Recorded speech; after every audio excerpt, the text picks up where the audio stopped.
حمدا لك يا رب أن أتممت علينا نعمة الإيمان بك وصلاة وسلاما على سيد الأنبياء وخير رسلك أما بعد فأعوذ بالله من الشيطان الرجيم بسم الله الرحمن الرحيم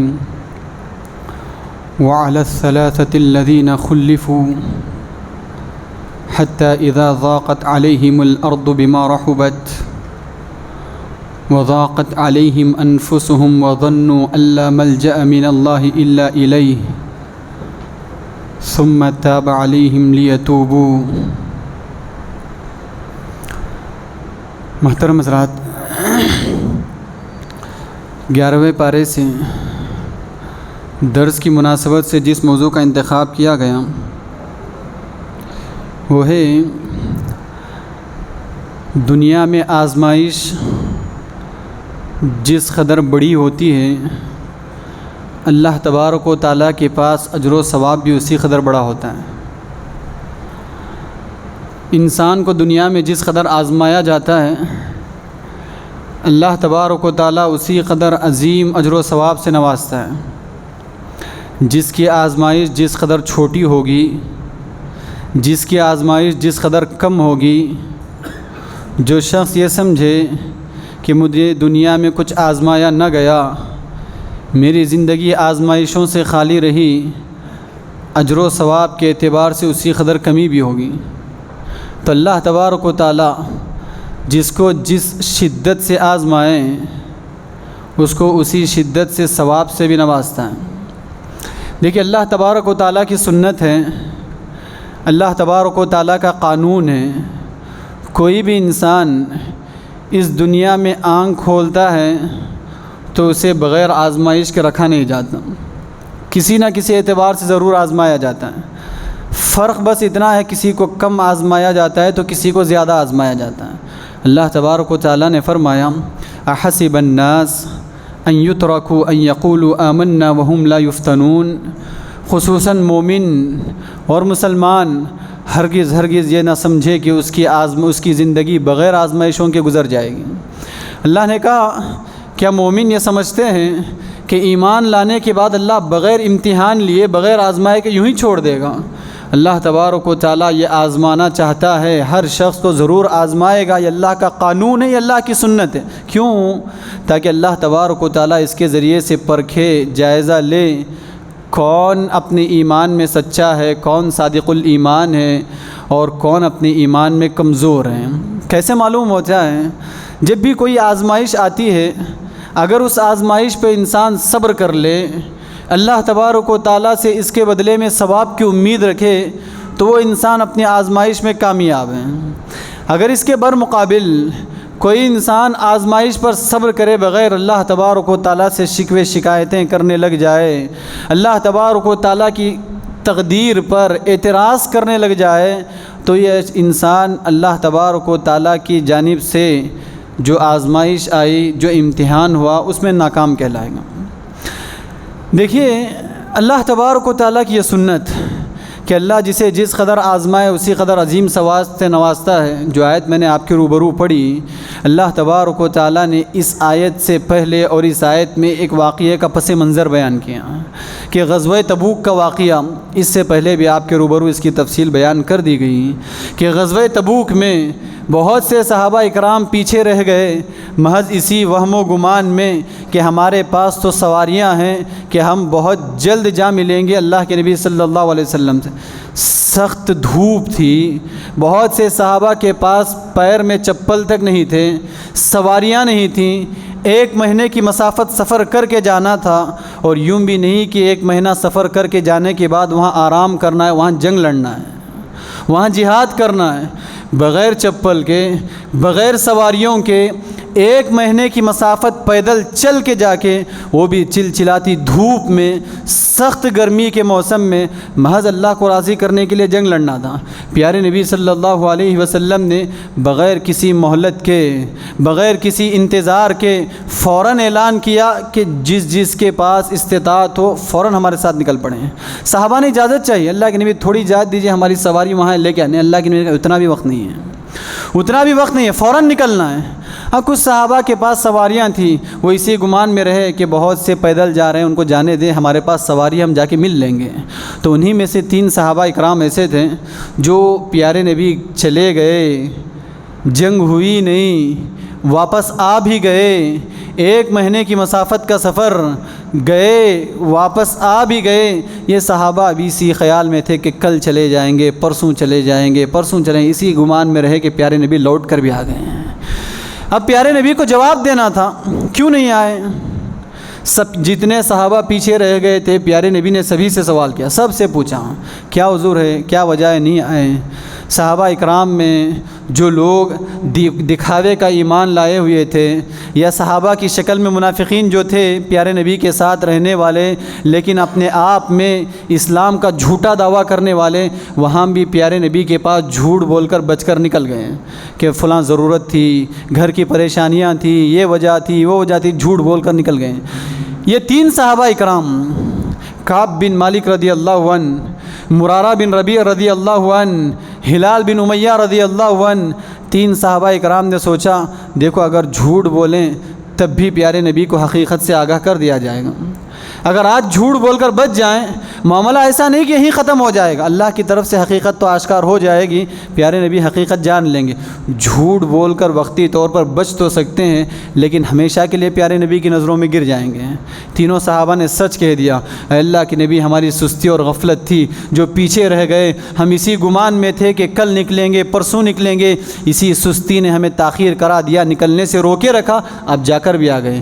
پیارے نبی صلی اللہ علیہ وسلم نے ان کی اس غلطی پر 40 دن تک بیکاٹ کر دیا، 40 دن تک سوشل بیکاٹ ہو گیا، کوئی ان سے ملاقات نہیں کرے گا، کوئی ان سے بات چیت نہیں کرے گا، کوئی ان کے ساتھ لین دین نہیں کرے گا، کوئی ان کے ساتھ کوئی تعلق نہیں رکھے گا۔ خود مسلمانوں کو بھی یہ تاکید ہو گئی، کوئی ان کے سلام کا جواب تک نہیں دے گا۔ دیکھیے مسجد میں آئے کوئی شخص لوگوں سے ملاقات کرے، سلام کرے، جواب نہ دے تو انسان پر کیا بیتتی ہوگی۔ گھر میں جائے، خاندان والوں کے ساتھ، رشتہ داروں کے ساتھ ملاقات کرے لیکن سامنے سے جواب نہ ملے، انسان کی نفسیات پر کیا بیتتی ہوگی، کیا گزرتی ہوگی۔ 40 دن اس طرح کی آزمائش میں گزارے۔ کعب بن مالک رضی اللہ عنہ کہتے ہیں باقی 2 تو بزرگ تھے، ہلال بن امیہ اور مرارہ بن ربیع، یہ تو گھر کے باہر نکلتے ہی نہیں تھے، ان کی کوئی پریشانی نہیں تھی۔ میں نوجوان تھا، روزانہ بازار میں جاتا، لوگوں کو دیکھتا، جو صحابہ میرے ساتھ بڑی گہری دوستی میں تھے سلام کرتا، سلام کا جواب بھی نہیں دیتے ہیں، سلام کا جواب تک نہیں دیتے۔ مسجد میں آیا، دیکھا پیارے نبی مجلس میں بیٹھے ہوئے ہیں صحابہ اکرام کے ساتھ، میں گیا اور سلام کیا، میں اسی انتظار میں تھا کہ پیارے نبی اب جواب دیں گے۔ میں پیارے نبی کے ہونٹوں کو دیکھ رہا تھا، کم از کم آواز نہ بھی آئے، کم از کم ہونٹ حرکت کر جائیں، میرے دل کو تسلی مل جائے گی۔ میں نے دیکھا کہ جیسے ہی میں نے سلام کیا پیارے نبی نے چہرہ موڑ لیا، جواب دینے کے بجائے آپ نے چہرہ موڑ لیا۔ یہ مصیبت میرے اوپر بڑی گراں گزری۔ یہ 40 دن تک یہ سلسلہ چلتا رہا، تو 40 دن ختم ہونے کے بعد پیارے نبی نے اعلان کیا کہ اب ان کے گھر والے بھی ان سے بات نہیں کریں گے، ان کی بیویاں تک ان سے گفتگو نہیں کریں گی، ان کی بیویاں خود ان سے بیکاٹ کریں گی، ان کے بچے خود ان سے بیکاٹ کریں گے، گھر میں بھی یہ تنہا زندگی گزاریں گے، ان سے کوئی تعلق نہیں رکھے گا۔ کہتے ہیں 40 دن کی آزمائش بڑی مشکل سے گزر رہی تھی، اب یہ ایک اور اضافی 10 دن کی آزمائش جس میں گھر میں رہتے ہوئے بھی تنہا محسوس کرنا، گھر والوں کے ساتھ رہتے ہوئے بھی تنہائی کی زندگی گزارنا، یہ بڑا دشوار ہو رہا تھا۔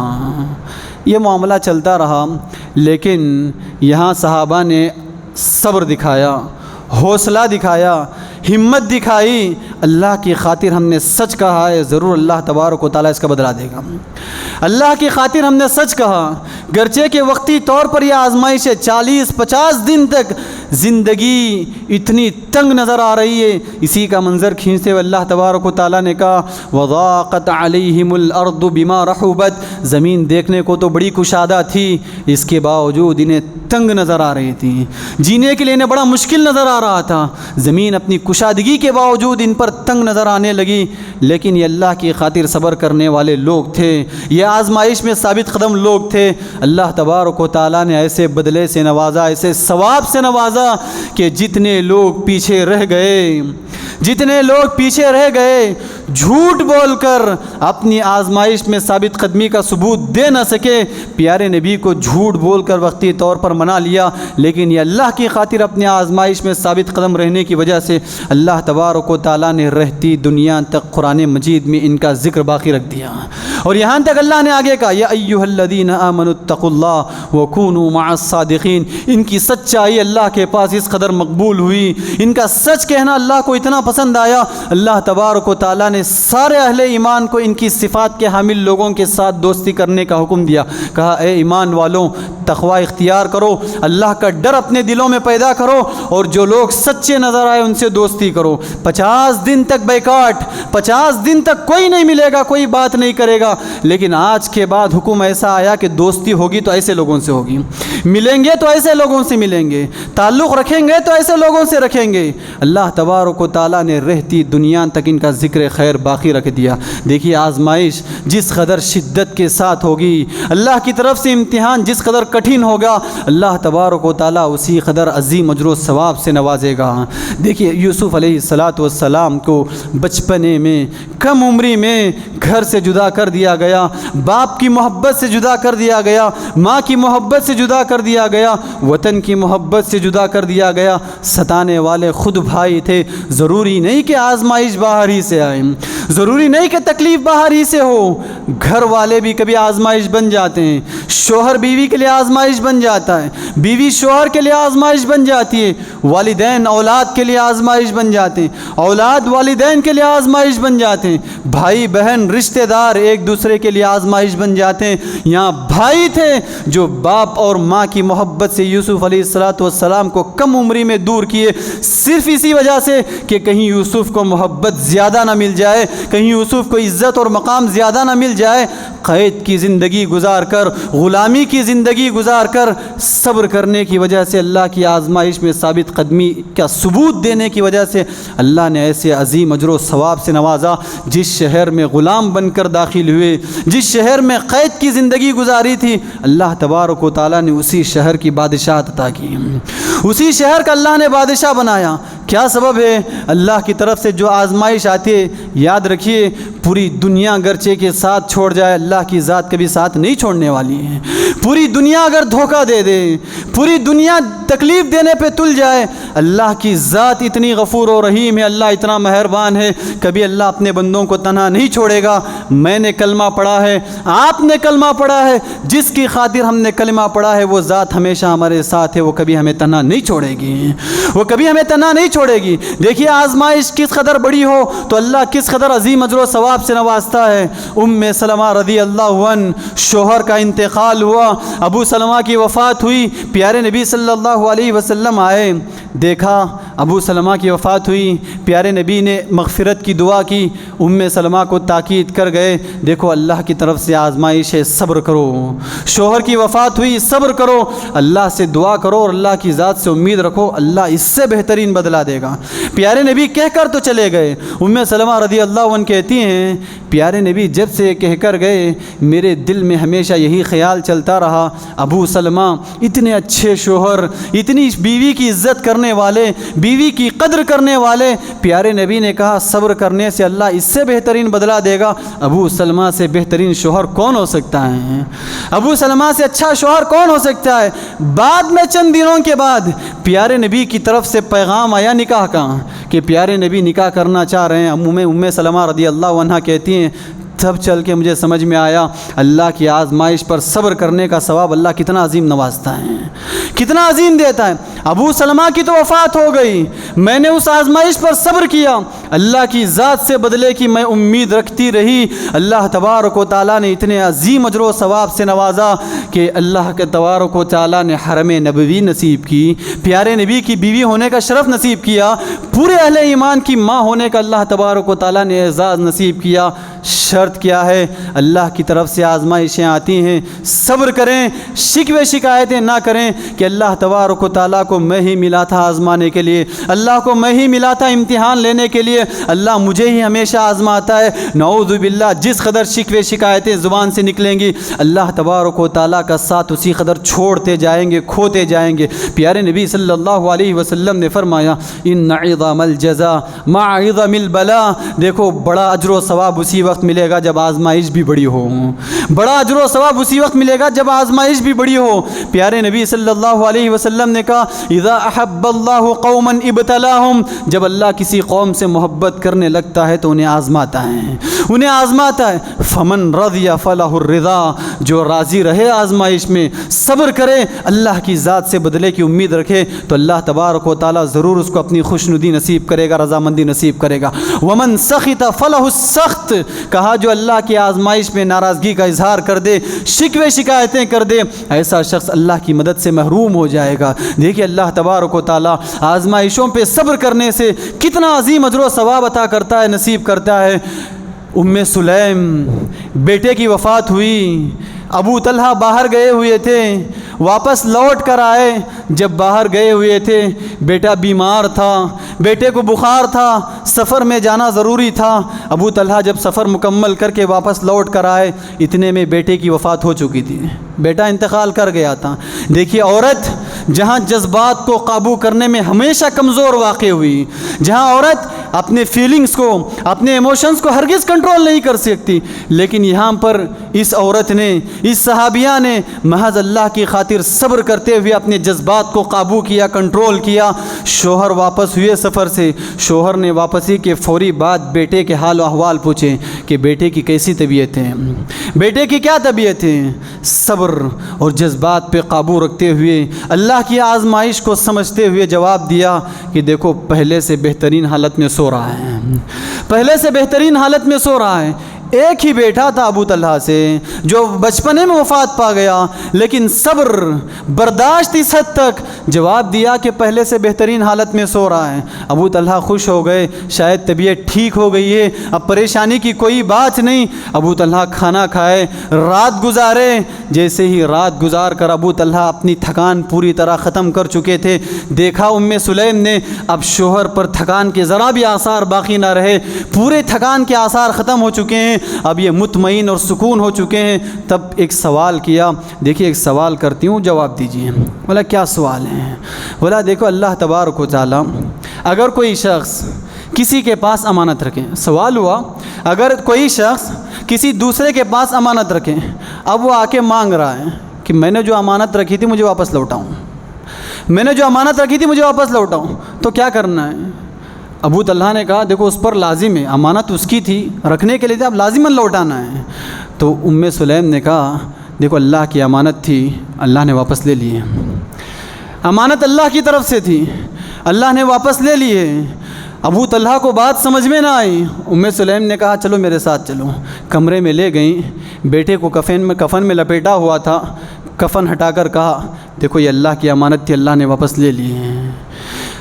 سلیم کے اس برداشت میں جہاں عورت نے اپنے جذبات کو اتنے قابو کیا، مرد بھی جذبات پہ قابو نہیں کر پایا۔ صبح کا انتظار تھا، فجر کا وقت ہوا، پیارے نبی کے پاس مسجد میں آئے، نماز پوری بے چینی کی حالت میں گزری۔ نماز ختم ہونے کے فوری بعد پیارے نبی کے پاس غصے کی حالت میں سنایا، اے اللہ کے نبی میری بیوی نے میرے ساتھ یہ سلوک کیا ہے، میرے بیٹے کی وفات ہو چکی تھی لیکن اس نے مجھے خبر نہیں دی۔ اللہ تبارک و تعالیٰ کی طرف سے پیارے نبی کی جانب وحی ہوئی تھی۔ پیارے نبی نے پوچھا اے ابو طلحہ بتاؤ کیا تم نے بیوی کے ساتھ رات گزاری، ہم بستری کی؟ کہا اللہ کے نبی ہاں کیے ہیں۔ کہا تمہاری بیوی کی اس قربانی پر، تمہاری بیوی کے اس ضبط پر، تمہاری بیوی کی اس برداشت پر اللہ تبارک و تعالیٰ کو یہ ادا اس قدر پسند آئی، اللہ تبارک و تعالیٰ نے خوشی کا اظہار کیا ہے۔ جیسے ہی بیٹے کی وفات ہوئی، بیٹے کی تدفین ہوئی، کہتے ہیں چند دنوں بعد پھر ایک بیٹا ہوا، پھر ایک اولاد ہوئی۔ اللہ تبارک و تعالیٰ نے نظروں کے آگے اولاد کو چھینا تھا، اولاد کی محبت کو چھینا تھا، اولاد کی نعمت کو چھینا تھا۔ اللہ کی اس آزمائش پر صبر کرنے کے نتیجے میں اللہ نے اتنا عظیم اجر و ثواب نوازا کہ بعد میں چل کے جو بیٹا ہوا، صحابہ اکرام کہتے ہیں اس کا نام عبداللہ رکھا گیا۔ اس سے پیارے نبی صلی اللہ علیہ وسلم نے اس کے حق میں دعا کی، برکت کی دعا دی۔ اس سے 10 بیٹے ہوئے، 10 کے 10 بھی حافظ قرآن نکلے۔ اللہ تبارک و تعالیٰ نے 10 اولاد سے نوازی، 10 کے 10 بھی حافظ قرآن نکلے، محض اللہ کی آزمائش پر صبر کرنے کی وجہ سے، اللہ تبارک و تعالیٰ کی آزمائش کو برداشت کرنے کی وجہ سے اور ثواب کی امید رکھنے کی وجہ سے۔ دیکھیے اللہ تبارک و تعالیٰ کبھی ساتھ نہیں چھوڑے گا، اللہ کبھی تنہا نہیں چھوڑے گا۔ اللہ کی رحمت سے ہرگز ہرگز مایوس نہ ہو۔ اللہ جس قدر آزمائے گا اسی قدر عظیم اجر و ثواب سے نوازے گا۔ اگر زندگی آزمائشوں سے خالی گزری تو اجر و ثواب سے بھی محروم ہو جائیں گے۔ اگر اللہ مجھے آزما رہا ہے، اگر اللہ مجھے دن بدن امتحان لے رہا ہے، ایک مصیبت کے بعد ایک مصیبت، ایک پریشانی کے بعد ایک پریشانی، ایک آزمائش کے بعد ایک آزمائش، آزمائشوں سے زندگی گھری ہوئی ہے، تو اپنے آپ میں خوشی منائیں، اللہ تبارک و تعالیٰ کا شکر ادا کریں۔ پیارے نبی صلی اللہ علیہ وسلم نے فرمایا ان اشد الناس بلاء الانبیاء ثم الامثل فالامثل۔ اللہ تبارک و تعالیٰ سب سے زیادہ انبیاء کو آزماتا ہے۔ کیوں؟ اللہ کو انبیاء پسندیدہ ہیں،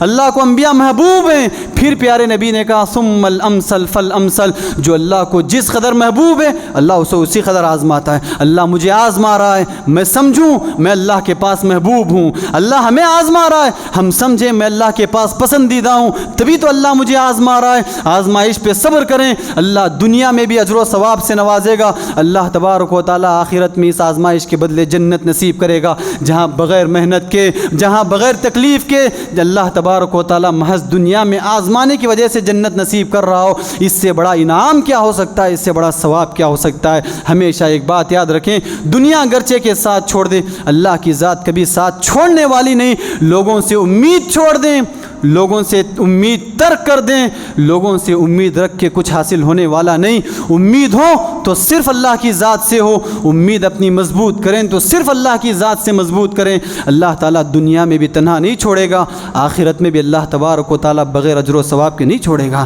دعا ہے رب العزت سے کہ اللہ تبارک و تعالیٰ کہیں سنی باتوں پر عمل پیرا ہونے کی توفیق نصیب فرمائے۔ اللہ تبارک و تعالیٰ زندگی کے تمام حالات میں اللہ کی ذات پر صبر کرنے اور ثواب کی امید رکھنے والا بنائے۔ اللہ تبارک و تعالیٰ کی نعمتوں پر اللہ ہمیں شکر گزار بنائے۔ اللہم آمین وآخر دعوانا الحمد للہ رب العالمین۔